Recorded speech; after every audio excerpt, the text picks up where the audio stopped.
राजधानी भोपाल में 7 दिवसीय 11वां अंतर्राष्ट्रीय वन मेले का आयोजन किया गया, जिसका शुभारंभ मुख्यमंत्री डॉक्टर मोहन यादव ने किया। इस बार का ये मेला समृद्ध वन खुशहाल वन की थीम पर हो रहा है, जो 7 दिनों तक चलेगा। भोपाल के लाल परेड ग्राउंड पर 11वें अंतर्राष्ट्रीय वन मेले का शुभारंभ हुआ। इस मेले का उद्घाटन सीएम डॉक्टर मोहन यादव ने किया। सीएम ने यहां प्रदर्शनी का निरीक्षण किया और इस मेले में शामिल हुए एक्सपर्ट्स से जड़ी बूटियों के बारे में जानकारी ली। यहाँ लगभग 350 स्टॉल लगेंगे और 24 राज्यों की दुर्लभ जड़ी बूटियां उपलब्ध रहेंगी। मेले में आए लोग दाल पानिया और गोंडी जैसे पारंपरिक व्यंजनों के अनूठे स्वाद का आनंद ले सकेंगे। साथ ही बच्चों के मनोरंजन के लिए एक स्पेशल किड्स जोन भी तैयार किया गया है। इस बार का ये मेला समृद्ध वन खुशहाल वन की थीम पर हो रहा है। ये मेला 7 दिनों तक चलेगा। मेले में प्रदेश के जिला यूनियन, वन धन केंद्र, जड़ी बूटी संग्राहक, उत्पादक, आयुर्वेदिक औषधि निर्माता, परंपरागत भोजन सामग्री के निर्माता और सेलर अपने उत्पादों का प्रदर्शन और उचित दामों में इन्हें बेच सकेंगे। वहीं मुख्यमंत्री डॉक्टर मोहन यादव ने संबोधित करते हुए भारतीय मसालों की विशेषताओं को बताया।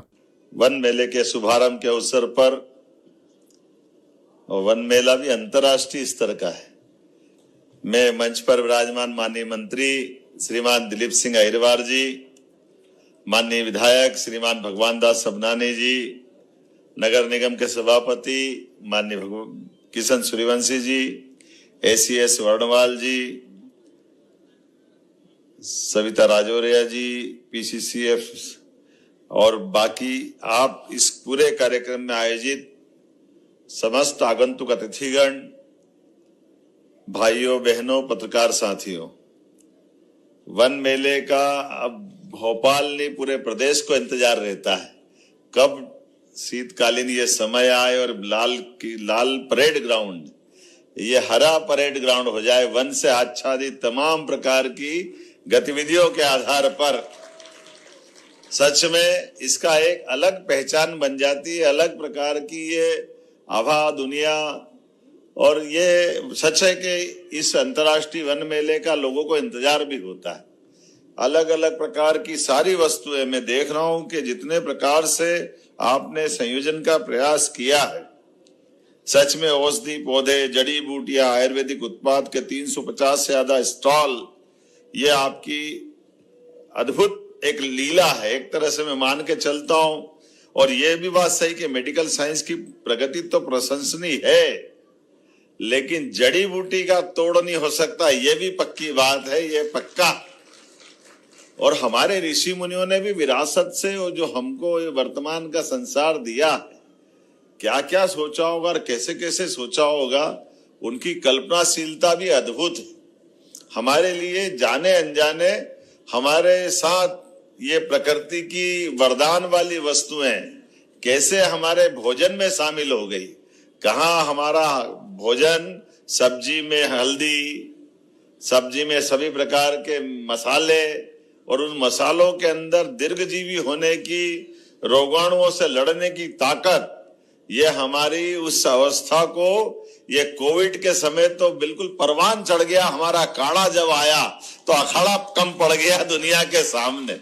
काढ़े ने क्या जबरदस्त कमाल किया है। कौन सी बीमारी, कैसी बीमारी, कोई पता नहीं चल रहा था। दुनिया में हाहाकार मचा। एलोपैथिक हमारे सभी मान्य चिकित्सक भी अपने प्रकार से वो बुखार की दवाई दे दो, कुछ कुछ टाइम कैसे निकाले उस कठिन दौर में, लेकिन हर एक कोई घबरा रहा था। लेकिन घबराने में अमृत के समान काढ़ा तो वो भी पी रहे थे और हम सबको भी पिला रहे थे। हर एक जगह आयुर्वेद ने जो अपना कमाल किया है, सच में हम भी वैसे मजाक में बोलते पेड़ क्या देते हैं, पेड़ क्या देते, ये तो कोई भी बोल देगा क्या ऑक्सीजन देते हैं, लेकिन पेड़ लेते क्या है, वो हमारी कार्बन डाइऑक्साइड लेते हैं।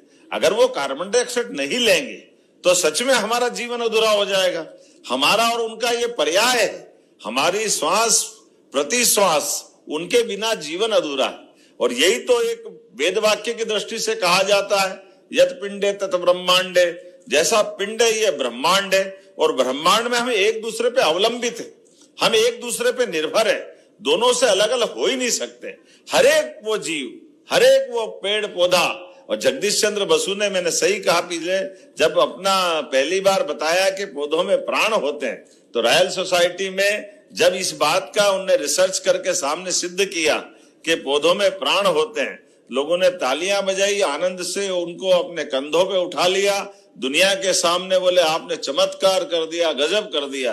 ये पौधों में प्राण होते ये सिद्ध करने का ये प्रमाण आपके ज्ञान और ज्ञान के माध्यम से विज्ञान ने ये नया प्रकार का इतिहास लिखा है। अब वो उनने कहा कि भैया आपने इतना बड़ा काम किया, भारत वाले तो आपको सिर माथे पे बिठा करके पूरे देश और दुनिया में बताएंगे। उन्होंने कहा ये बात सही है कि मैंने आपके हिसाब से बड़ा काम कर दिया, लेकिन मेरे देश में मेरा कोई सम्मान नहीं होगा। तो लोगों ने क्यों आपके लोग विज्ञानी को या ज्ञानी आदमी को पसंद नहीं करते क्या? तो नहीं, बोले करते तो बहुत है।